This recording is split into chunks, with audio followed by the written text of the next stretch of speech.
All right, guys. As soon as we go live on YouTube, I will let the audience in, and Okay. we will be It's now live on YouTube according to the thing. according to. It will No, be. We'll be in about 2 seconds. There we are. All right, we are live on YouTube. I am admitting everybody. woohoo! And hello, everybody. Welcome to the show. I am going to babble for about 8 to 10 seconds just to let you guys all get your bearings. Welcome to the Pop-Up Comedy Show. Thank you guys so much for coming out here and doing this. We do this every once in a while, and hopefully you guys will have fun. And I don't know where Frank Rocco is, but I want to be there because the case behind you looks awesome. We have got an entire great show for you tonight. We've got so many wonderful comics, and I'm going to start by bringing up your MC for this event. You guys, we'd love to hear you laugh, so if you want to turn your mics on and laugh away, we would really appreciate it. If not, just wave when you like a joke. Let the comic know, because I'm sure they'd like to see some response, especially if your screen is prone to freezing. But we're going to start things off with a very funny man. You can actually not only see him here on Zoom, but you can go to Amazon Prime and see his streaming half-hour special called Living Large. Put your hands together. Help me welcome Mr. John G. Hey, how we doing, everybody? All right. Welcome to the Pop-Up Comedy Show on Thursday night, right here in your own living room. Yeah. How's everybody doing tonight? Come on, give it up a big clap for yourselves. Give it up a big clap for yourselves. All right. So I've decided that I'm going to do some out-of-the-box thinking and try to get famous now. That's what I'm going to do. So I've been looking at all the possible apps that you can download that will let you do things to help you get famous, right? So I downloaded TikTok. I can't figure that out to save my life. I don't know what the hell's wrong with it. I must be too old. I can't dance. I can't twerk that well. Oh, no, that ain't happening. So, and they don't have enough Led Zeppelin on there for me. We need some more Led Zeppelin on TikTok. All right. So then I found this app. I found this app called B-Roll. And if you're any type of an actor or comedian and you don't download B-Roll, you're crazy. What B-Roll is there's companies that want you to make commercials for them. So I go on and I apply for one of these commercials. They send you the product. So what product do I get? I get foam. The stuff you put on your toilet paper so you can wipe your butt clean. Now think about that, right? Here I am, this big fat Santa-looking motherfucker, and I get stuff to wipe my ass. So you take these little pictures and you use the foam. They actually send you the product. You use the foam. And I gave them a demonstration, but they didn't put it in the commercial. I don't understand why. I was sitting there on my toilet half naked for them, I mean, come on, and they took out my favorite line. When I said, well, you got a bum as big as mine? You want to not clog the toilet with the bad wipes. I don't know. So then I tried some other auditioning software, sent some stuff in. I don't know why. I never got a gig back. I don't get it, Self-audition that, self-audition this. I don't know. Anyway. So, during this quarantine thing, I've learned that I think I like people more than I used to think I liked people. I think I used to hate people, and now I think I like people. And I think that's just because they haven't been any people around. And I think as we start to go back, the more people I find, the more people I'm going to hate again. What do you think? I think that's just the way it's going to be, right? But you do some crazy stuff when you're alone. Like I live in a one-bedroom apartment a studio apartment all by myself. And I'm not a dirty person, but I'm not the cleanest person either. So I'll do things like get up in the morning and I'll make the bed because I'm afraid I'm going to invite somebody over later on who will see the bed not made, or clean the toilet after not cleaning it for a couple of weeks because somebody might come and use it tonight. I don't know. Have you noticed that people are starting to use their masks less now? What do you think? I think people are starting to get the idea that masks are not needed. I really do. And I think that's bad, you know? I mean, I just, you know, you still got to wear the masks. I think the coolness of the mask is wearing off. There's no more one of them that says shit comes out of here, you know, or, you know, I wear this to protect myself. You know, none of those kind of masks are coming out anymore. And the other thing I realized too is that COVID has made the world less beautiful.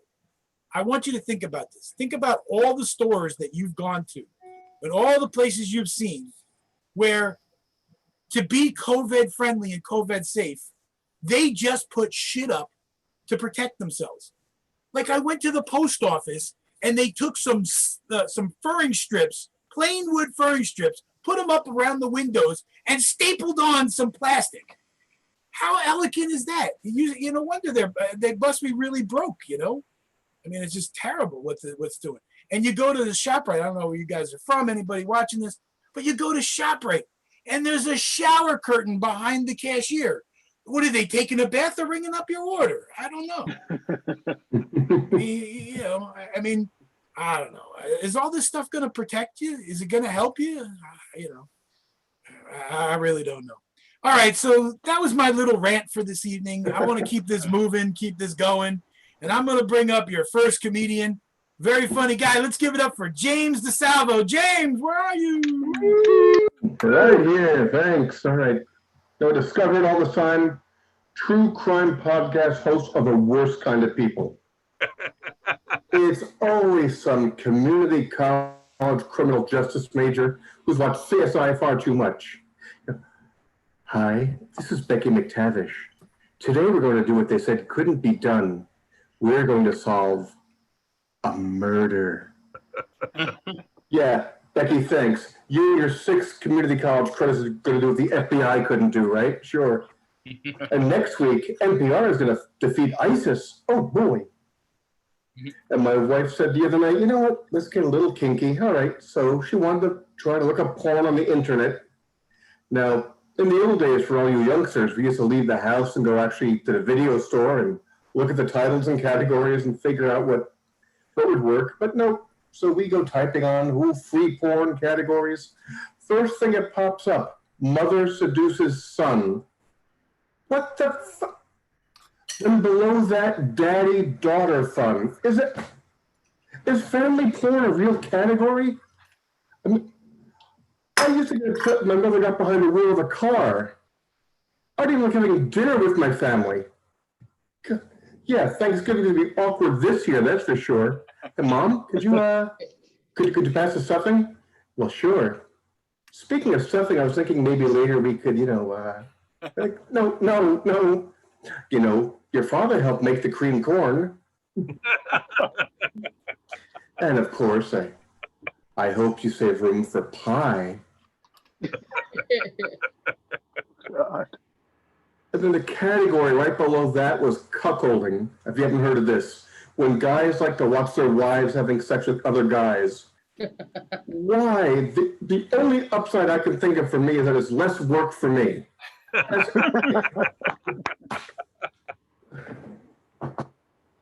And little kids are just the worst at funerals. You know what? Their condolences suck. They really do.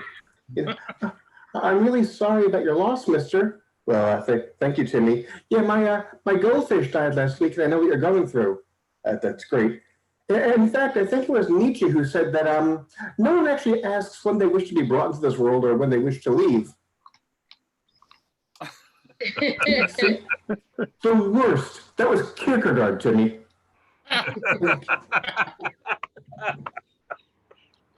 And verbification, verbifying is a thing now. It just is annoying as hell. It's where you take, a noun or an adjective and make it into a verb, like some ads on TV. There. This is why we science.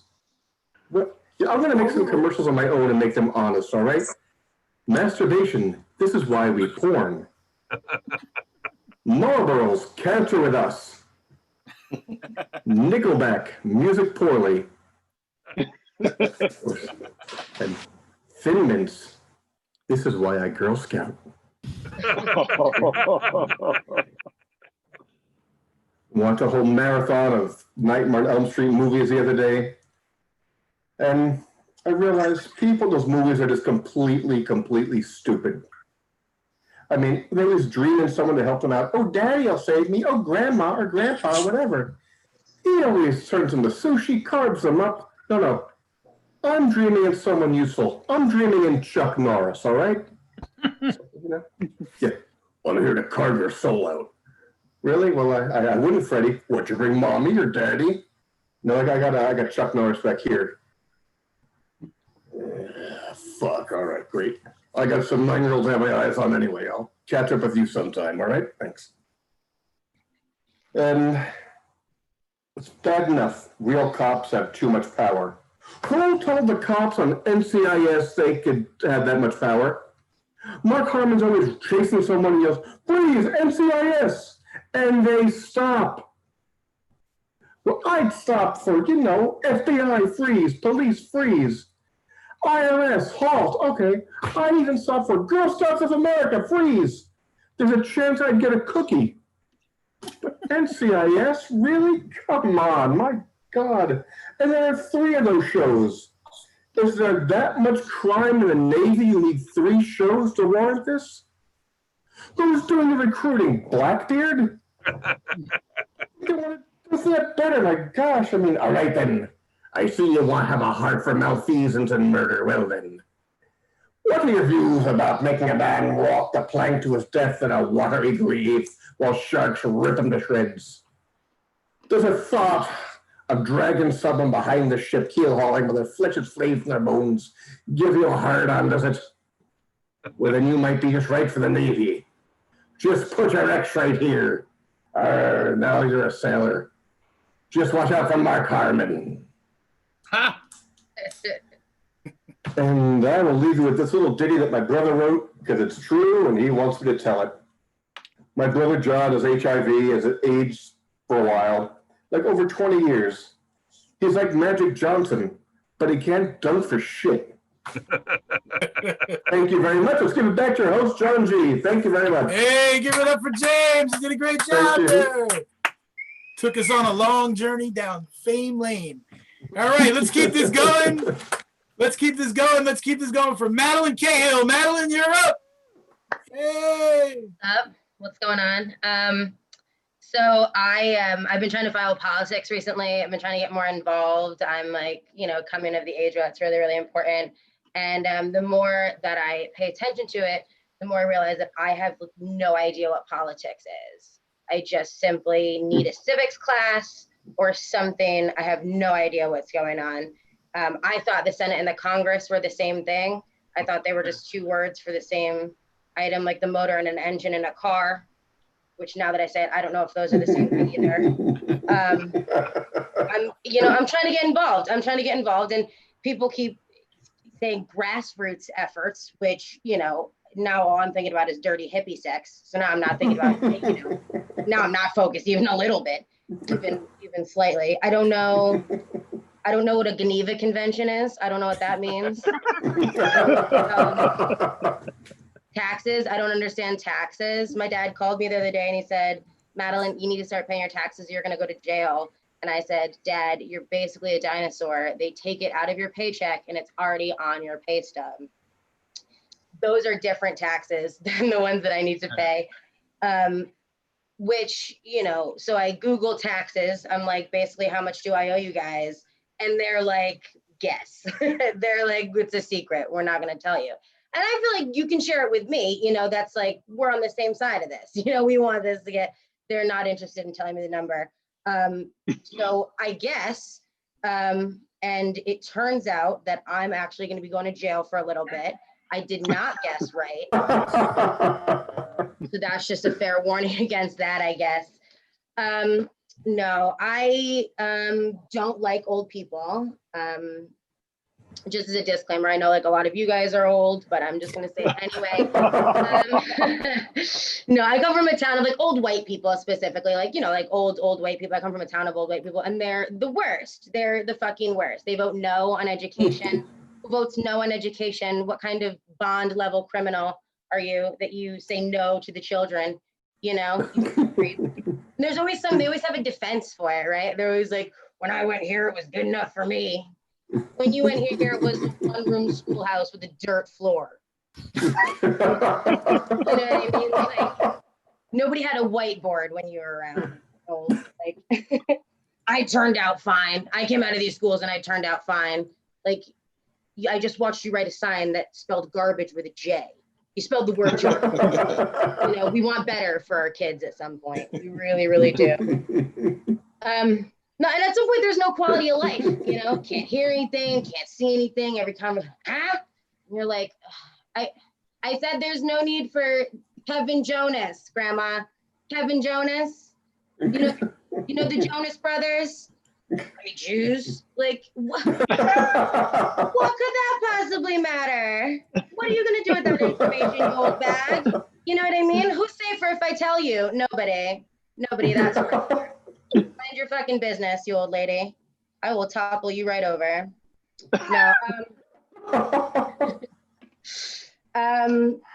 Yeah, I spend a lot of time. I always said, but despite the fact that I hate old people, I spend a lot of time on Facebook, which I love. Facebook is one of my faves. Because my favorite genre of Facebook status is the alt-right pro-gun Facebook, ordeal. They're insane. It's beautiful, it's powerful, and they're only 7 pages long, which at that point is just a manifesto. It's not even a Facebook status anymore. And they're always just batshit crazy, right? They say things like, "You're safer with me in the room." Really? You're an untrained man with a gun on your hip. Not only that, but I have a sneaking suspicion that at about 2 beers and 30 minutes into an Eagles game, I have the words "Everlast" tattooed on my fucking forehead. There's no way I'm safer with you in the fucking room. You know what I mean? You fucking creep. Ugh. Fucking so weird. I saw one the other day that said, my opinions are the opinions that you'll have in 5 years. By then I'll have moved on to different, better opinions, which is a hell of a fucking statement. Like that's, you got a lot of confidence to have that statement, to make that statement. And then to have your opinion be that slavery is necessary. That's a rough couple of years I gotta have to have that opinion. That's a wild ride that I'm gonna have in the next 5 years to have the opinion slavery is necessary, you weirdo. And the confidence to say that statement, that your opinions are so much better than mine, and then misspell the word "except" 3 times in the following paragraph. You know what I mean? That's a lot of confidence. No, so I'm 25. I started comedy when I was about 20. I started comedy because everybody always said I was an old soul, which I loved because I thought it meant that I was smart and that I got things a little bit better. As it turns out, that is just an adult's way of letting a child know that they're going to be an alcoholic when they grow up. So, right on the money. Thank you. All right, that's all I have. Thank you.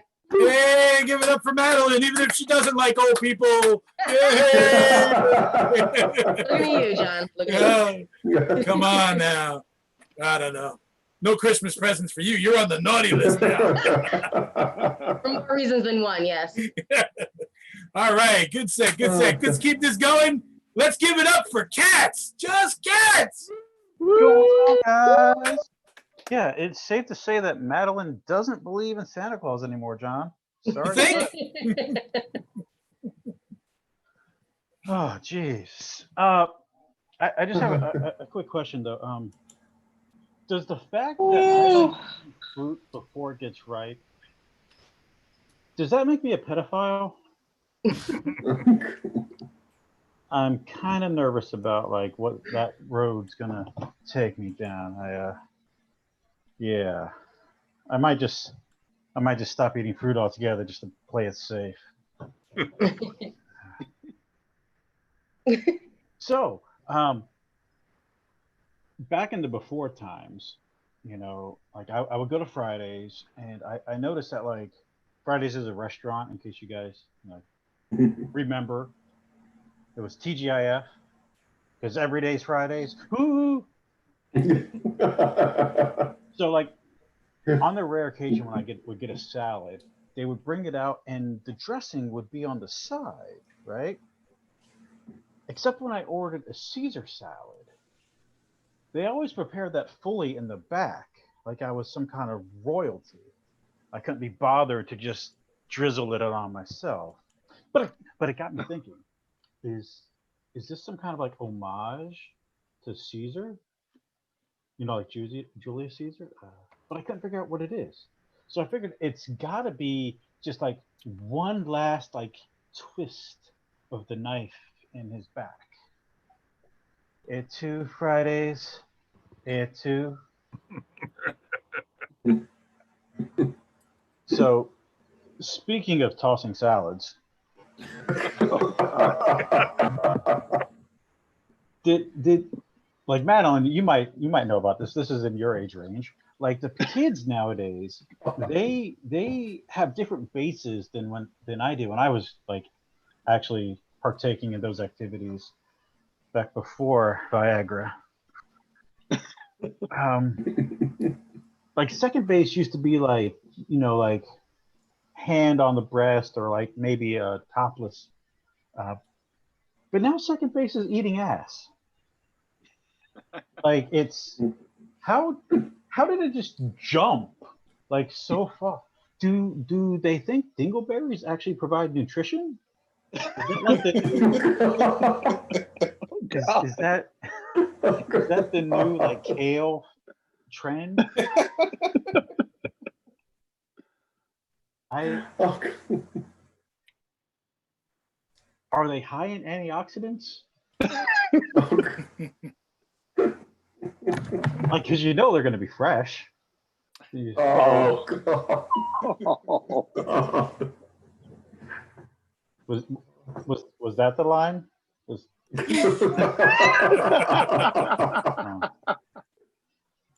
Okay, I guess we'll move on. I guess you guys don't want to dig into that anymore.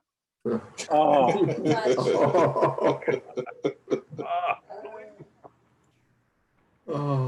So, when did you go back on? later on.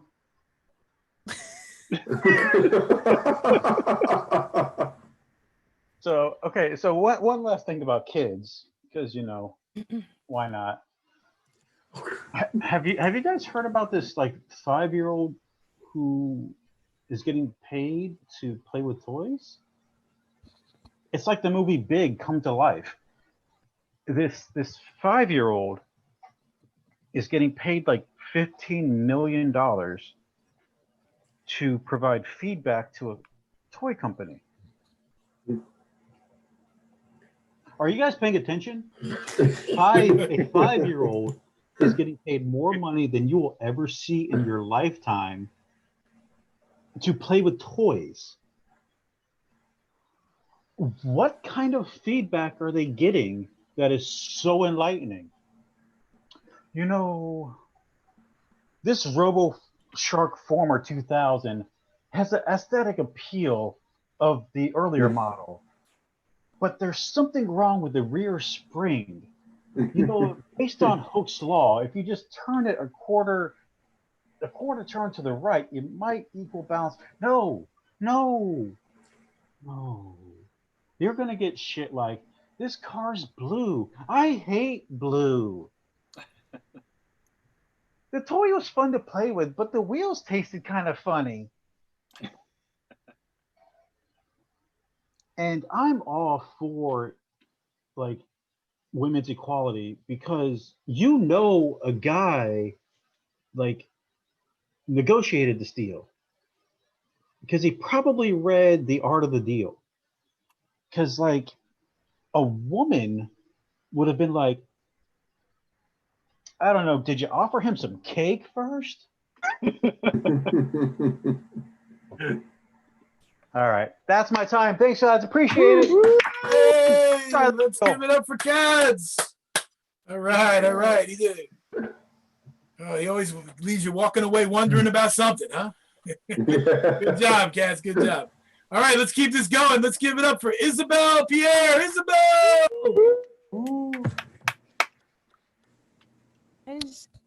I've been watching a lot of movies, and I want to know if it's possible to make an indie film without a scene where the actor smokes cigarette under the moonlight.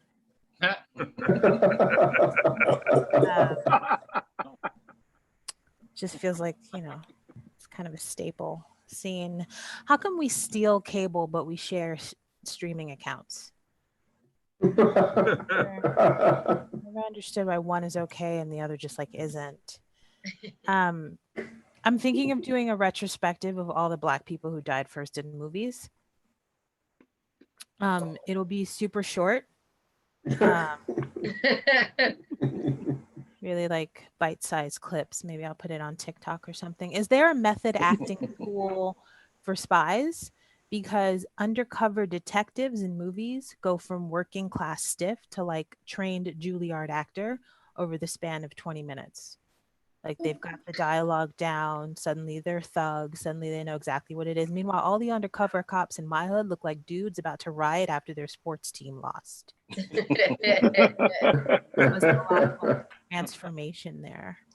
It was like white guy baseball cap, white guy baseball cap, white guy baseball cap jersey, sort of tan Spanish guy that could kind of infiltrate a Muslim community, maybe. You ever calculate how much of your life you spend charging electronics? Or like how many steps you get in looking for things, like looking for the outlet, looking for the plug? You knew you had 15 minutes, but then you're streaming something and all of a sudden you got 2 minutes. You got 80 tabs open and you're running to find it. I feel like young Black men appropriated pole dancing from middle-aged women trying to find themselves, and nobody's talking about it.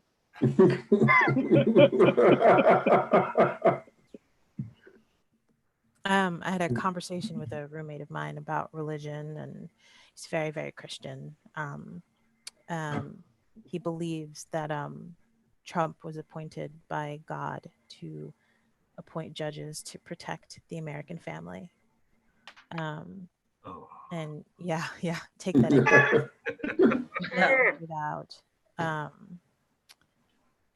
We were talking about other religions, and I was just, I'm trying to be open, trying to talk to people that I disagree with, and he was like, I mentioned Buddhism. I was like, and I think Buddhism meditation brings you closer to God.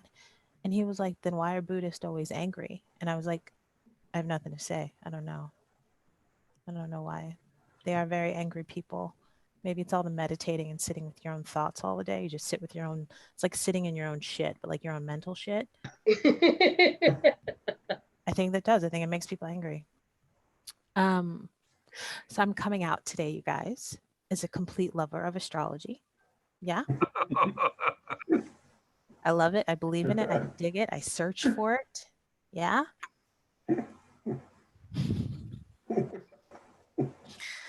But I feel like people are always like making fun of astrology and putting it down, and I feel like men in particular.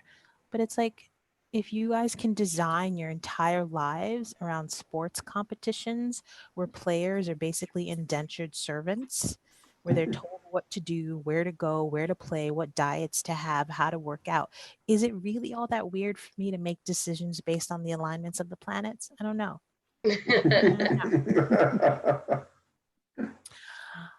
I want to try ayahuasca, and I found a retreat in Orlando, Florida. So already it's going well.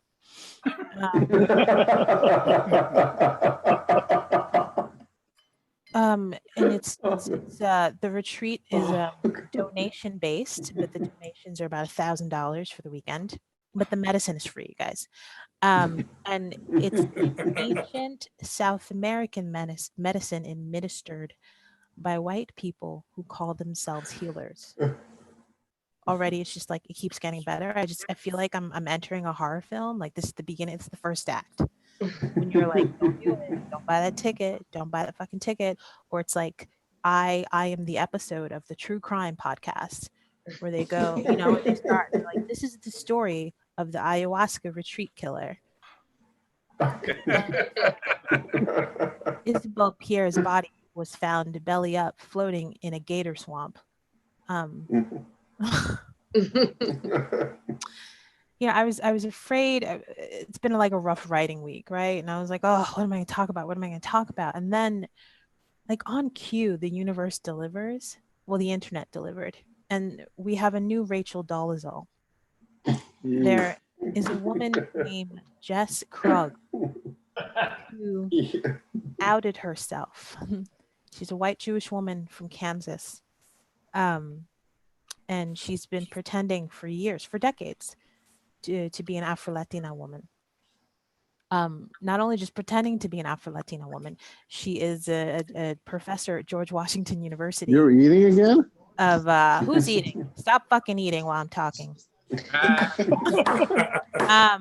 a professor at George Washington University of African Diasporic Studies. She had a what's that called? She had a she worked at the oh crap, I can't remember it. She worked at the African American Museum. She had like a commission there. And now I'm just like wondering what Rachel Dolezal must be thinking. Like, is this the start of some sort of transracial identity crisis and I need to be more sensitive? I don't know. Those are my thoughts. Jess Krug, look her up. It's very exciting stuff. Book deal and podcast coming up next. Thank you guys. It's my time. All right. Give it up for Isabel. All right. We're keeping this right on going. And now we've got the guy who's got the other beard on the big beard on the show. Let's give it up for Stuart Gibble. Stuart. Thanks, John. Greetings from Brooklyn, where everyone who lives here is cool, whether they want to be or not. Anyway, today I'm going to talk about white supremacy. I'm against it. What really both intrigues me and scares the crap out of me is that statement actually makes sense 155 years after the Civil War. You would think we would have been a little further along the road of equality by now. But here we are. I can't be a white supremacist because I have a mirror. And when I look in that mirror, I see a man who has, let's say, twice the intelligence of Diamond and Silk combined, but half the intelligence of Barack Obama. And when it comes to moral integrity, I have infinitely more than a Candace Owens, but maybe 30% of a Muhammad Ali. You got that. Muhammad Ali, Cassius Clay, who was willing to sacrifice his career when he was heavyweight champion of the world to protest what he thought was an illegal and immoral war in Vietnam. And under no circumstances was he's going to fight and kill other people of color. Now, I know there's other people who've stood up. I mean, Colin Kaepernick, but not quite the same as Ali. He got a shoe deal out of that. So, you know, give him some credit, but more credit than I do, but not as much as Ali.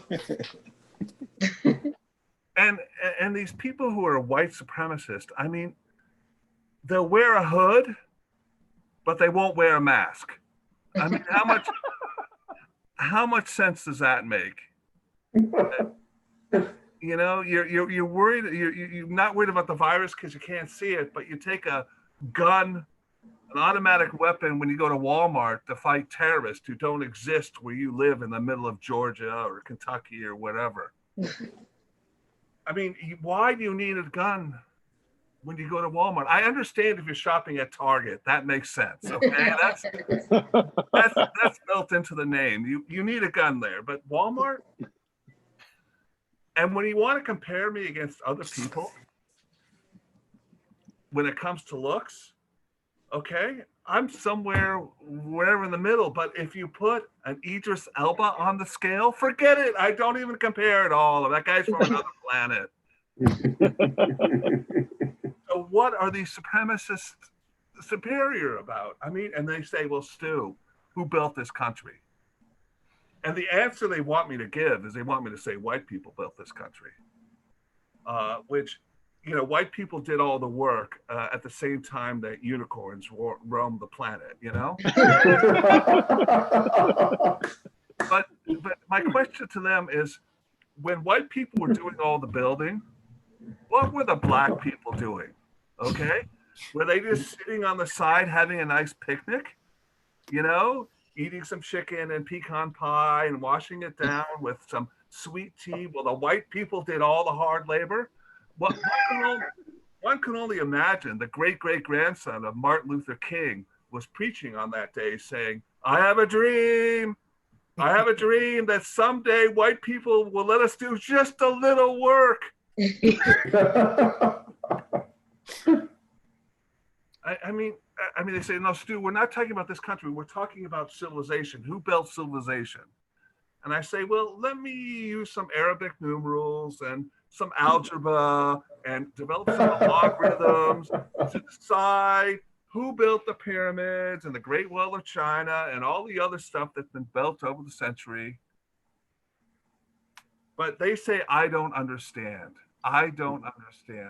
who built this country. And I'm going, okay, let's just assume for a second that only white people built this country. Okay, let's just assume that for a second.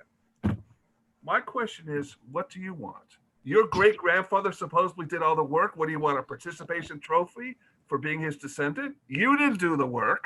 Someone else did. Anyway, it never seems to end. I mean, they want trophies, they want credit for everything. And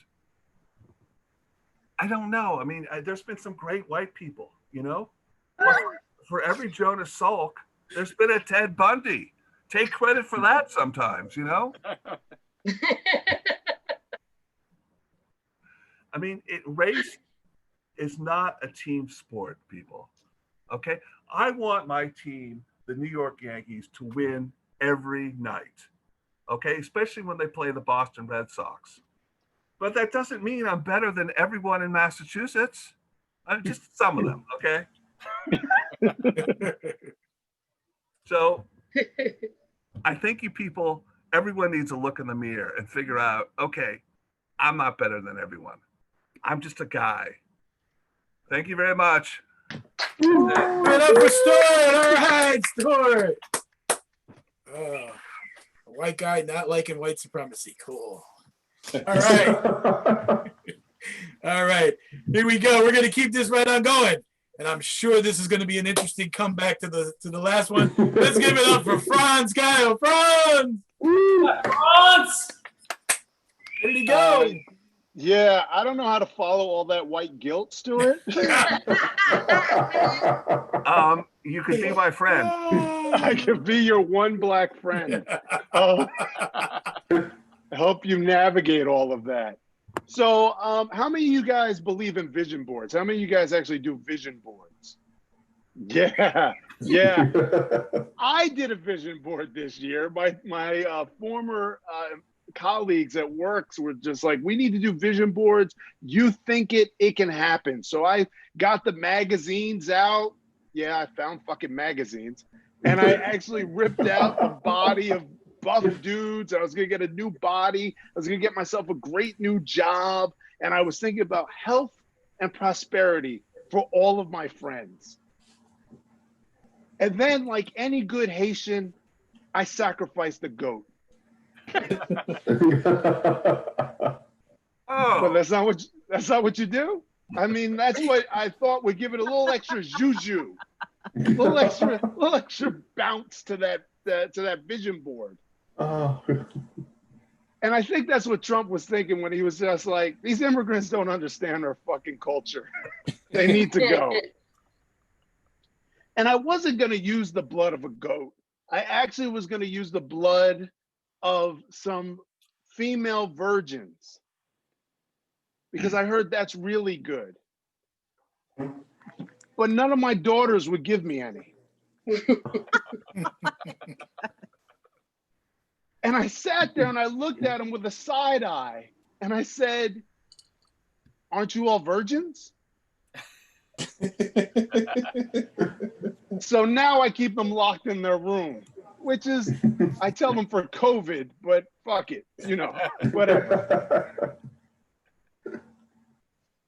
So then I was thinking about the vision board, and I didn't have Steve Nash becoming the coach of the Nets on my vision board.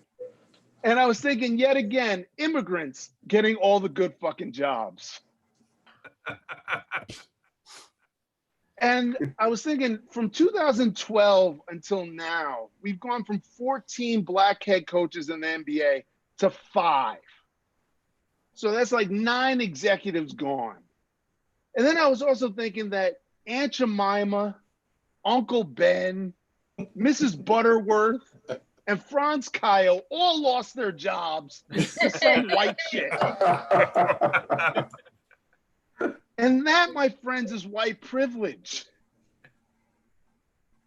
And I think about it, if I had known that white people would have been so mad that we elected a black man in 2008, I would have voted for McCain and Palin. I swear to you, I would. Because this fucking retribution is too much. Like, you're taking it too far. The other thing I didn't have on my vision board, Kamala Harris being chosen as the vice presidential candidate for the Democratic Party. And I was thinking about it, I was just like, woo, Kamala Harris. The elite blacks love her. She graduated from an HBCU. She's a member of Alpha Kappa Alpha Sorority Incorporated. She's a prominent attorney. She married a rich white man. Check, check, check, check. She's fucking fabulous. But here's the thing.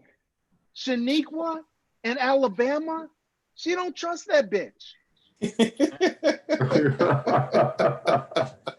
She doesn't know what type of black person Kamala really is.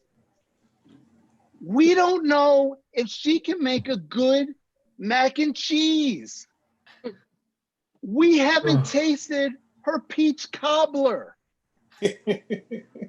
And because she has a tinge of Indian in her, her potato salad could have raisins and curry in it.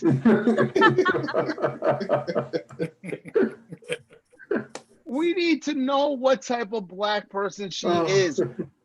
We didn't vote for Barack Obama just because he was black. We voted for Barack Obama because of his wife, Michelle. Michelle Obama. She was black.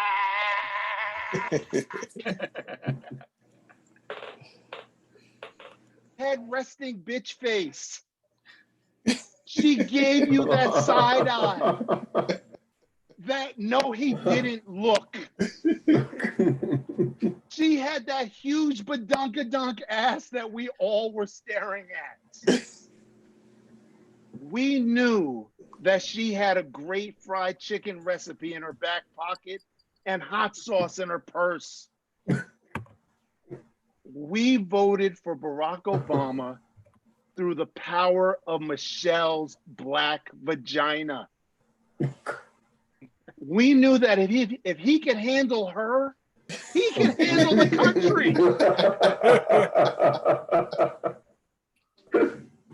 And we just don't know what type of black vagina Kamala Harris has. So we need someone to actually show it to us. And the last thing,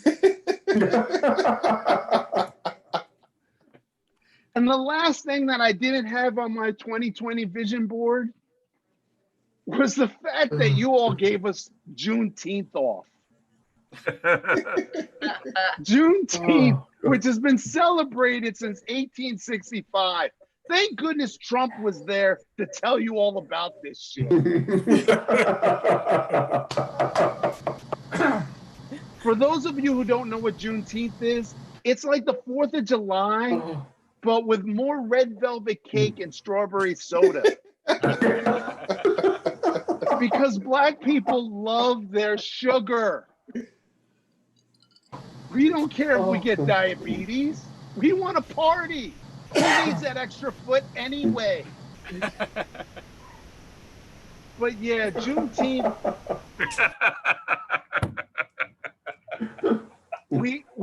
Juneteenth, I was a little disappointed in how you guys celebrated it this past year. And I gave you all a break because it was thrown on to you unexpectedly. But in 2021, I want to see some more effort. I want you to give it the same energy that you gave a Columbus Day before it got canceled. I want sales. I want gifts. I want a celebration. And I know that you've got your marketing teams already planning for Juneteenth 2021. I can see it now, your non-diverse teams coming up with new slogans. Like, don't be a slave to these high prices.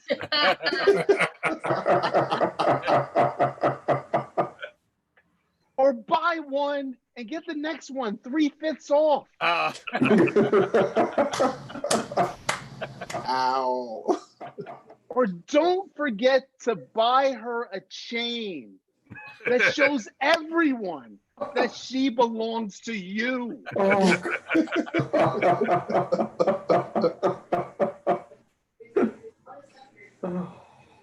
And last but not least on my 2020 vision board is defund Terry Crews. That's it. That's all my time. Thank you. All right, Franz. That was an interesting back-to-back perspective, right? All right. All right, so we got ourselves a special coming up next.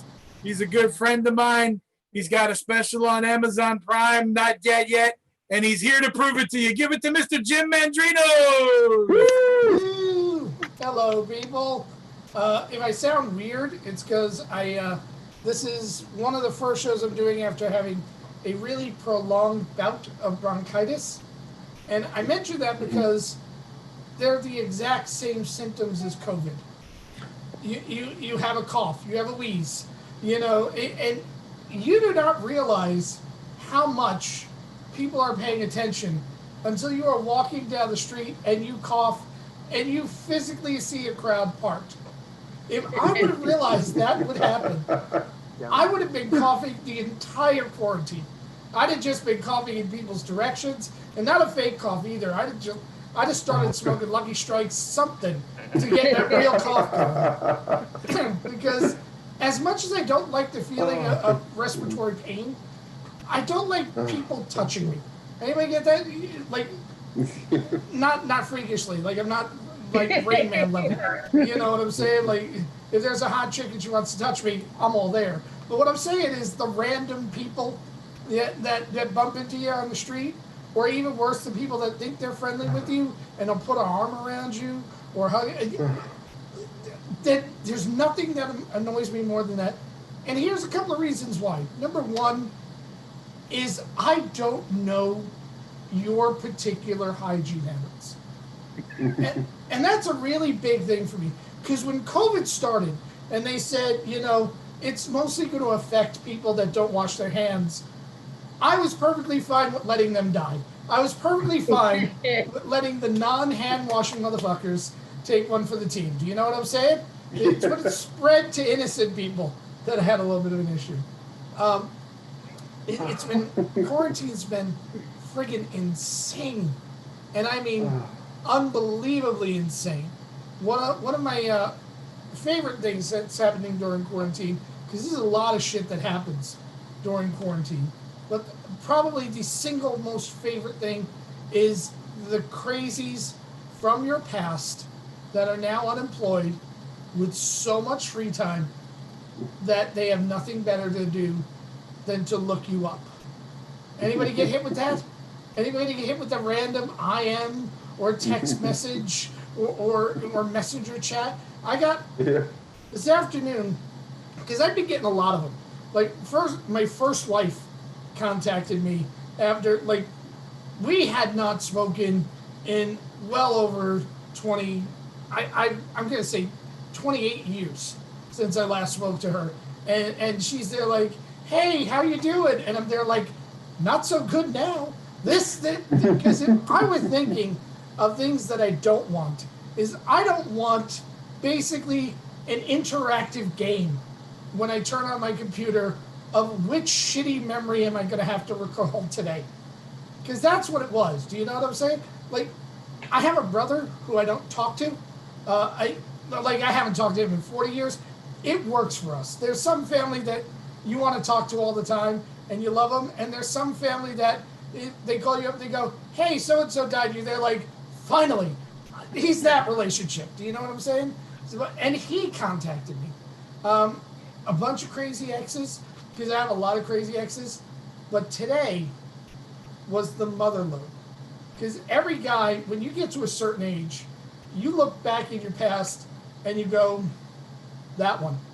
That one was the high watermark for way too fucked up. I don't know what the hell I was thinking of that relationship. Holy shit, I'm glad she's not in my life anymore. And that's the one that contacted me. All right? And I'll tell you why we get involved in these things. Because when you're approaching a woman like that, you know she's poison. You absolutely, beyond a shadow of a doubt, know that kind of woman is poison. But you don't pay attention to it. You don't care that they're poison.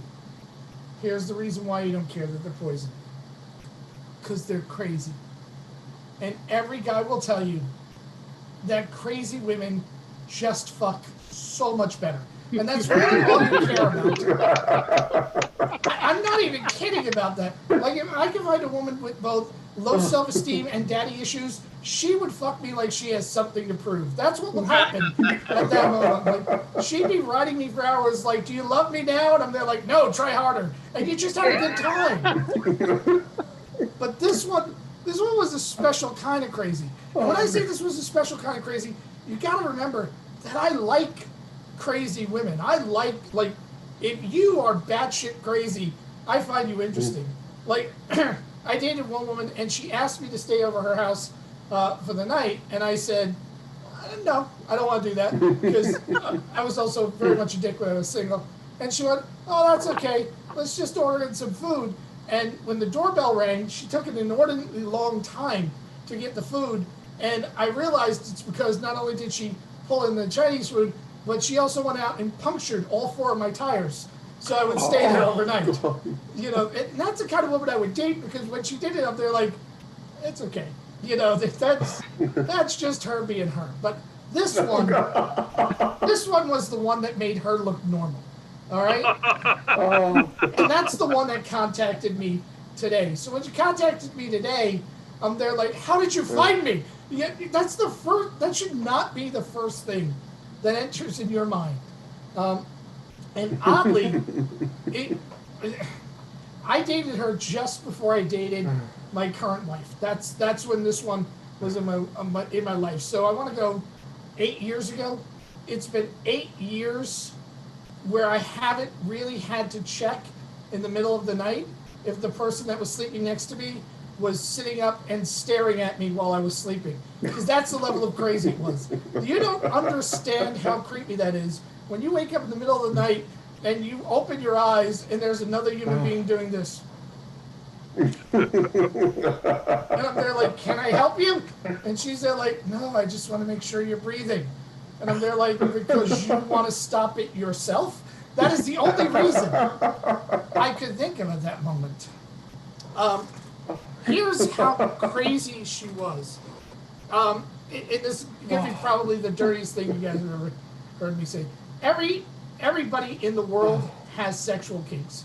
Everybody in the world has freaky things they like doing in bed. Somebody here likes a thumb up their ass. Everybody has something. Do you know what I'm saying? By the way, people smiled, it's more than one of you. But I don't care what your kink is. If I'm getting any, I'm usually good to go. there have been very few times in my life that somebody has asked for something that I've been creeped out, or somebody has done something that made me want to go, no. The first time it happened, I was much younger, and there was I was 18, and I was sleeping with a woman who was in her 30s. I'm being nice about it, probably in her 40s, and she said, "I can't climax unless you call me mommy," which we now have a conundrum, because if I'm using the word mommy while I'm having sex, I can't maintain an erection. So one of us is going to be disappointed. The second time in my life I encountered somebody that said something that was just too creepy for words. I had a woman when I was in bed, and she went, "Can you hit me?" And I went, "Oh, you want to be spanked? Yeah, not a problem." She was like, "No, I want you to hit me." And I'm there like, "What do you mean hit you?" She's like, "Take your hand and like hit me." And I'm there like, if I really wanted to sleep with people that beat me, I'd have fucked my grandmother. This is not happening. I'm not doing that. I can think of nothing less sexy than that. And then we started fooling around regular, and in the middle of it, she just hauled off and punched me. And I realized at that moment, I probably could hit a woman in bed. Because I would never hit a woman, but I probably would hit one back. But then this one actually said something so creepy that I left the room. Like literally, like she said it, I grabbed my clothes and walked out of the room. We're getting ready to fool around. It's the first time. We'd never fooled around at this point. And she grabs me, and they all have crazy eyes. Do you notice that? When you take the crazy ones, the eyes just get big. You know, and I'm sitting there, and I'm there like, oh, this is going to be fun. And then she sits up, and she goes, "Hey." I'm like, "What?" She goes, "Fuck me like you hate me." And I'm there like, that is the craziest fucking thing I have ever heard. So, you know, I left. I couldn't do it. That just like, no, that's a line for me. And you know, she came back, and we worked it out, and then, you know, she, like 3 months into the relationship, she goes, "Are you ready to fuck me like you hate me?" And I'm not proud of this, but I did it, which entitled me fucking her and then reporting her to the IRS for unpaid taxes. Because I like to get revenge on people I hate. I'm not one of these people that just, you know, I like the fucking to last a long time. You are the weirdest little bunch of people I have ever seen. Well, Tracy is here, so I will start wrapping up. With the cough, and you know, in the age of COVID, it's really fun to have to go to your doctor.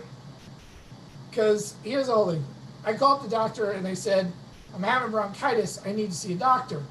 And they go, "Okay," and then you have to go through a list of symptoms, and they go, "Do you have a cough?" And I'm there like, do you not know what bronchitis is? Bronchitis is, by definition, a cough. And they're like, "Oh, well, you now have to go to the emergency room." And I'm there like, okay, but the emergency room says that if you have COVID symptoms, you can't go there, and a cough is, so the long and short of it is, the regular doctors won't see you if they think you might have COVID. The emergency rooms won't see you, they think you might have COVID. They want you to find a private doctor that will see you if they think you might have COVID. So I had a hunt, and it took me 4 days to find a doctor that would even let me in the office. And the doctor I found, here's the great thing about the world we live in. When you go to poor people neighborhoods, shit gets done. Because I called up doctors in the suburbs where I live, nobody would see me. You know, I called one doctor in Washington Heights whose name was like Dr. Maria Alonso, like 45 names. And I'm there like, "I have bronchitis, I'm coughing." And she said like, "Come in." You know, and here's the whole thing. When you go in and you have a cough, they have to quarantine you immediately. Here's how they quarantined me. They said, "Sit on that chair." So here's why this virus is spreading because we're making everybody go to the same 6 doctors in the hood, and we're all sitting in the same chair. So I'm pretty sure if I did not have COVID when I walked in for my bronchitis medication, I probably have it now. So what I'm in right now is a race to find out one of 2 things.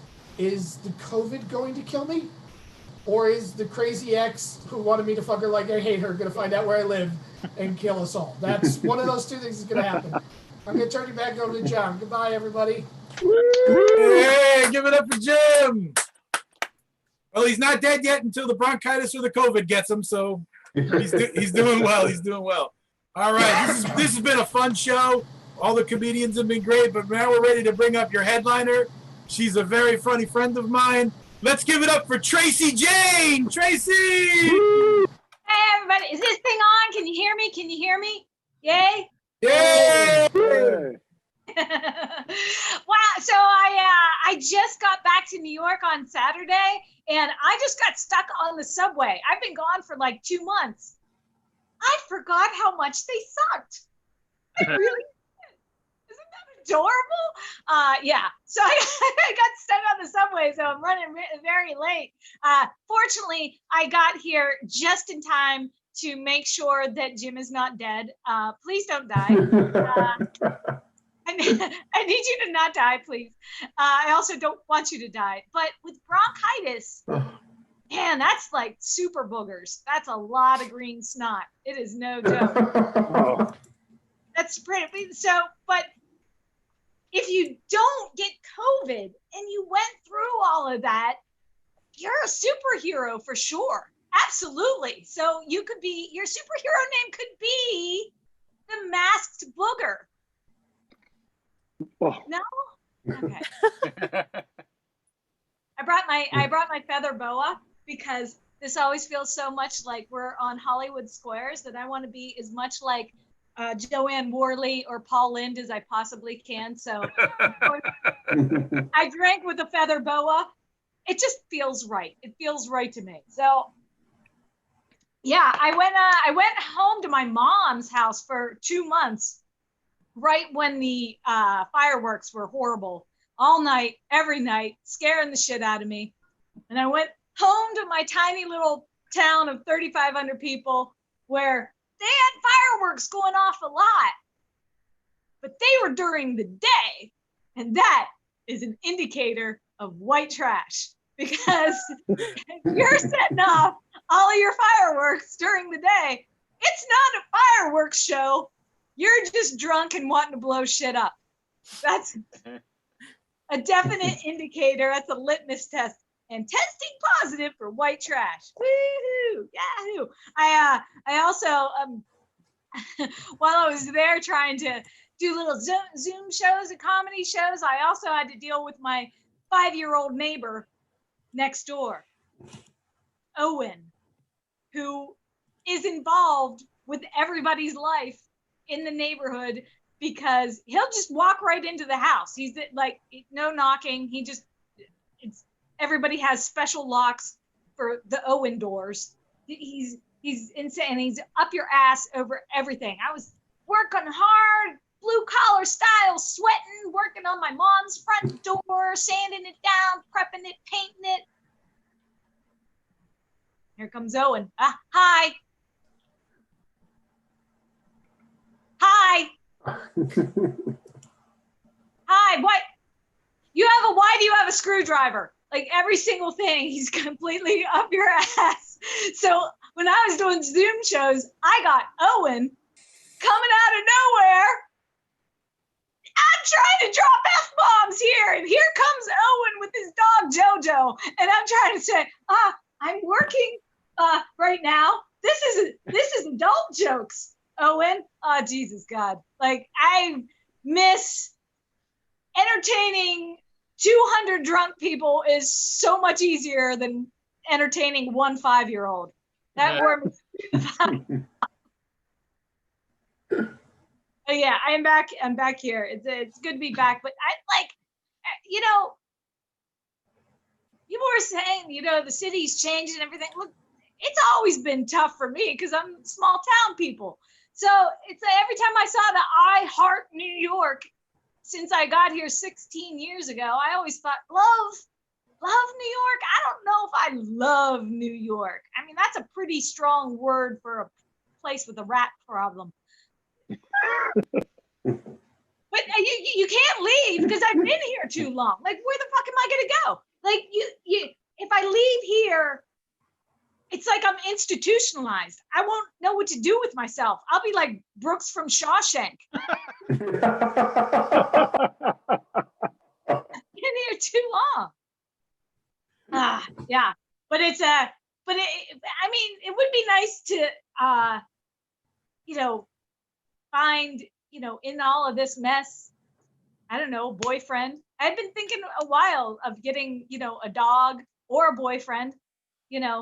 Somebody's gonna piss out front either way. But my friend was like, "Oh, you should get a cat."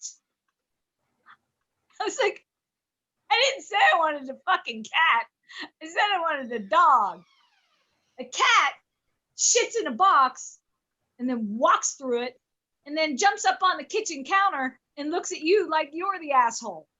Like a dog, when you come home, he's so happy to see you, he wets himself. And I've had boyfriends like that. That's a good quality. Like, yes, still single. 48 years old and single. Yay. All my life plans are right on schedule. Woo. And when I'm dating, on the apps and all that, I haven't gone in on any dates since the apocalypse. But the first thing they want to know is, whoa, you're in your 40s and you're still single? What's wrong with you?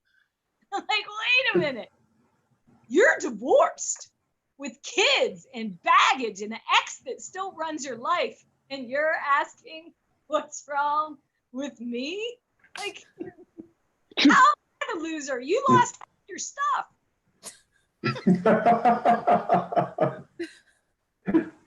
I don't take the online dating. Here's the big thing about what bugs me is that I'm a traditional person. I want to meet someone the traditional way in a bar, like the good Lord intended. And you can find out so much more in just a couple of seconds of seeing him in a bar. Online, if he's talking to 6 other skanks, I can't see it. In a bar, I could take that free drink and run. Experience.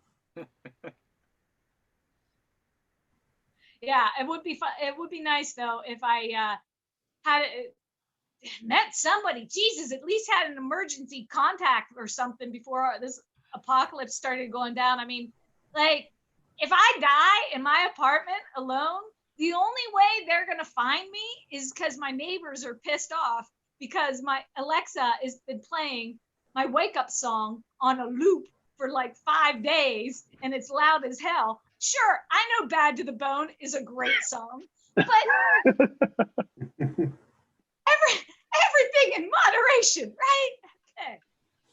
No, I it's in 2 months' time that I got away, things have definitely calmed down. Everyone's in their groove now. When I left, that was still the days of getting up crack of dawn just to go get groceries. Man, Trader Joe's, I have to get up at the crack of dawn and stand in line for hours? I'm not doing that. That's how we bought concert tickets in the 80s. I'm not doing that. It's not for frozen shrimp. It's not the same payout. It's just not. And everybody, everyone's used to this new normal now, but seeing the hours change on the liquor store and everything. I got up early one day to hit the liquor store and I saw a very affluent man walking up and seeing the sign that they're opening up 1 hour later. And he was like, God damn it! Flipping out in front of the liquor store door. That was so entertaining to me. I love that. Especially because 5 minutes earlier, I had walked up and said, what in the entire fuck? Are you kidding me? So, people freaking out has been comforting to me as well. Yeah. So I know everybody has watched everything that they could possibly watch in this time. Like I started rewatching old things that I've seen, I haven't seen in a while. I mean, Pretty Woman. I've watched that how many times? I'm a female. I grew up in the 80s. I know every word. Where the fuck we gonna go? So I watched that again. For some reason, it has me just like the lock-in had me in a different mood. I was screaming at the TV the whole time. Like, are you kidding me? She's a hooker picking up a dude on Hollywood Boulevard. He is in finance from New York. There's not one rail of coke in the entire movie. This is unfucking believable. It's just, it's not realistic at all. I mean, come on. He's gonna get out of that Lotus and do a bump off of her ass in the first 8 frames of the film if this were realistic. No, not one rail of coke. I mean, I should know this. I showed my titties in The Wolf of Wall Street, so I must know something about how guys are supposed to act in the 80s in finance. Woo! Okay, anyway. Yeah, still single, 48, and wondering what to do next. Like, being in New York for 16 years definitely hasn't helped. Like, dating in New York makes dying alone look better every fucking day. Some rough shit. The longest relationship that I've had here was the leak in my ceiling. Yeah, 6 years. 6 fucking years. I mean, I still can't believe it's gone. Like I hear a little drip drip and I'm like, is it back? Is it back? I mean, you can't just swipe right and replace that emptiness after having something in your life for 6 years as a constant. But like the whole single thing, I mean, I don't think it defines me, but Jesus, it's like, it's on every application. It follows you everywhere you go, everything you do in the world. Like, what are you? Are you married? Are you single? Are you divorced? Are you separated? Come on, let's have it out. Let's hear about all your failed relationships. And I'm like, can I just rent a car?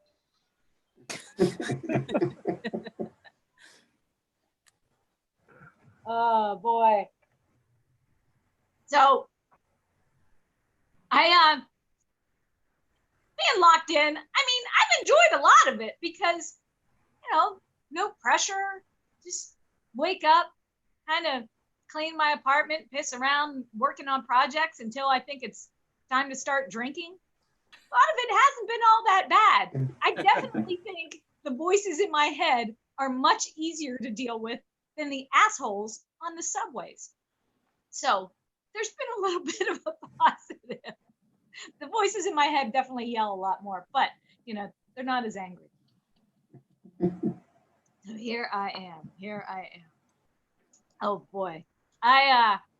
So I'm ex-military. Like I was in the Navy, did 4 years, put myself through school. Yay. So like when I moved here, I moved from Japan. I mean, it was weird. Well, I moved to here, I moved back, I moved to Houston for a bit, and then I moved up here. But everything was like a big transition. It's like in Japan, damn, for all that time I came back, I didn't even know how to smoke pot anymore. I'm gonna learn how to roll a joint in Japan. Like, oh, look, it's a flamenco. Making an ass out of myself in front of my pot smoking buddies. My pot smoking friends are always smart too. They always have like cerebral cool shit to say. Like I had one buddy that was like telling me, smoking up. You know what?